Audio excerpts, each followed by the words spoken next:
दोस्तों स्वागत है आपका मार्केट ज्ञान चैनल में। आज बेलराइज इंडस्ट्रीज़ के बारे में बात करेंगे। इस स्टॉक की अगर बात किया तो आज 10% के आसपास यहाँ पे इंक्रीज देखने को मिला और हरे निशान पर ये स्टॉक आज के दिन ट्रेड करते हुए दिखा। उसके अगर सबसे इंपॉर्टेंट रीजन की बात करें तो जेफरीज जो कि एक ब्रोकरेज फर्म है, उन्होंने बाई रेटिंग दी और इसके कुछ टारगेट्स भी दिए। सब कुछ डिस्कस करेंगे इस वीडियो में। टारगेट्स क्या दिए जेफरीज ने और उसके साथ साथ उनके क्या रीजन्स दिए इन टारगेट्स को बढ़ाने के, कि ऐसा क्या रीजन हुआ जिसकी वजह से जेफरीज ने इस स्टॉक को कवर करना स्टार्ट कर दिया और बाई रेटिंग के साथ इस स्टॉक के टारगेट्स भी दिए।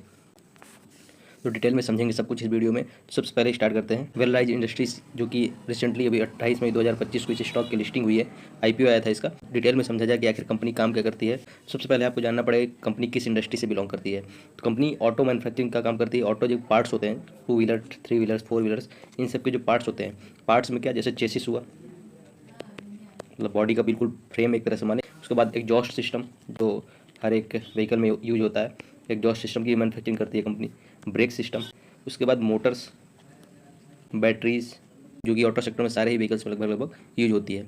इन सारे इक्विपमेंट्स की कंपनी जो कि ऑटो पार्ट्स होते हैं उनकी मैन्युफैक्चरिंग करती है और जो इनके कस्टमर्स हैं, क्लाइंट्स हैं, जो काफ़ी ज़्यादा रिकॉग्नाइज्ड कंपनी है ऑटो सेक्टर की, खरीदारी करती है इस कंपनी से। इस पर डिपेंडेंसी है। सेफ्टी क्रिटिकल सिस्टम जो ऑटो सेक्टर में यूज होते हैं, 2 व्हीलर 3 व्हीलर 4 व्हीलर्स में, ये भी कंपनी बनाती है और जो मेजर क्लाइंट्स हैं इनके, उनको सप्लाई करती है।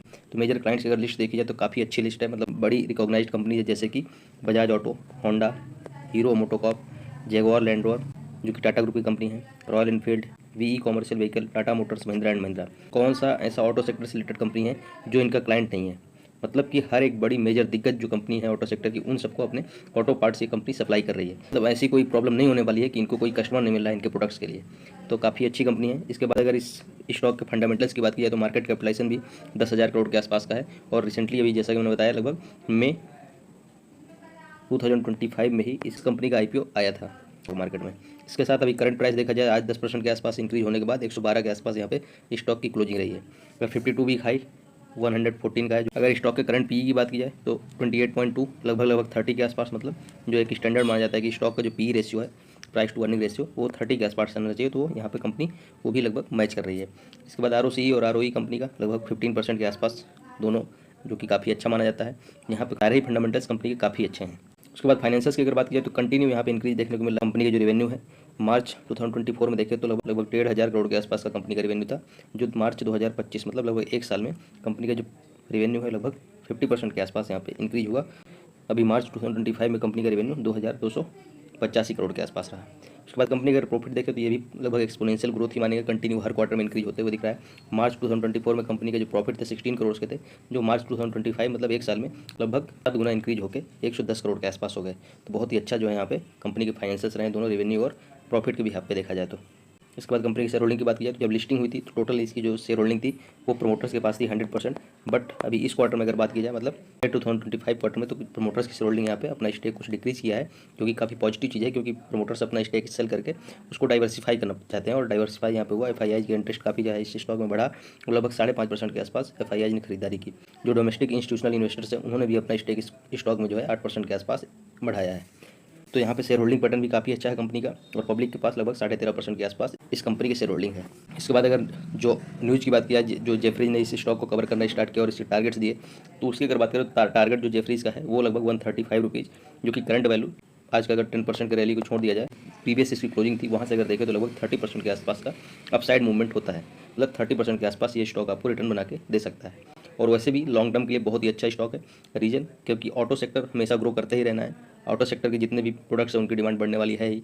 अगर ऑटो सेक्टर के प्रोडक्ट्स की डिमांड बढ़ने वाली है और क्योंकि इनके जो क्लाइंट्स हैं वो काफ़ी ग्लोबली रिकॉग्नाइज्ड कंपनीज हैं, तो उसका रीजन इन्होंने बताया राइजिंग डिमांड फॉर 2 व्हीलर्स, जैसा कि हमने कल भी डिस्कस किया था कि अच्छा मानसून होने की वजह से एग्रीकल्चर में यूज होने वाली इक्विपमेंट्स हैं जैसे ट्रैक्टर्स हुए और 2 व्हीलर्स, इनकी डिमांड काफ़ी ज़्यादा बढ़ने वाली है, क्योंकि अगर रूरल इंडिया में लिक्विडिटी बढ़ती है, मतलब मानसून अच्छा होता है तो पैसा लोगों के पास ज़्यादा आएगा, जिसकी वजह से बेसिक नीड 2 व्हीलर्स की उसको फुलफिल करेंगे। उसके बाद जो उनके बिजनेस में काम आ रहा है, मतलब एग्रीकल्चर में काम आ रहा है, वो ट्रैक्टर्स उनको खरीदेंगे। ऑटो सेक्टर के 2 ही सेगमेंट्स में रूरल इंडिया जो है फोकस करता है, 2 व्हीलर्स और ट्रैक्टर्स। तो इनकी डिमांड बढ़ने वाली है और इनकी अगर डिमांड बढ़ेगी तो ट्रैक्टर्स की भी बाई पार्ट्स को कंपनी जो है सेलिंग करती है। तो ट्रैक्टर्स और 2 व्हीलर की अगर डिमांड बढ़ेगी तो यहाँ पे कंपनी का बिजनेस जो है ग्रो करेगा। और इस हाई डिमांड की वजह से और अच्छे मानसून सीजन की वजह से जो ब्रोकरेज फर्म है जेफरीज, उनका मानना है जो रेवेन्यू है कंपनी का वो लगभग 12% CAGR से बढ़ेगा और जो अर्निंग्स जो अर्निंग पर शेयर EPS है वो लगभग 18% CAGR से बढ़ते हुए नजर आएगा यहाँ पे आने वाले 3 सालों में। फिजिकल ईयर 2025 मतलब अभी से लेकर 2028 तक ये ग्रोथ रहने वाली है।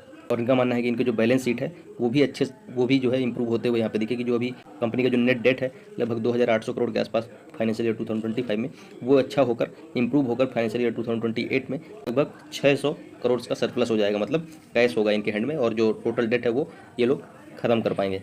तो ये सारी इन्होंने अपडेट शेयर की। इसके रीजन्स भी बताए क्यों टारगेट्स ऐसा दे रहे हैं और बाई रेटिंग क्यों दी है जेफरीज ने।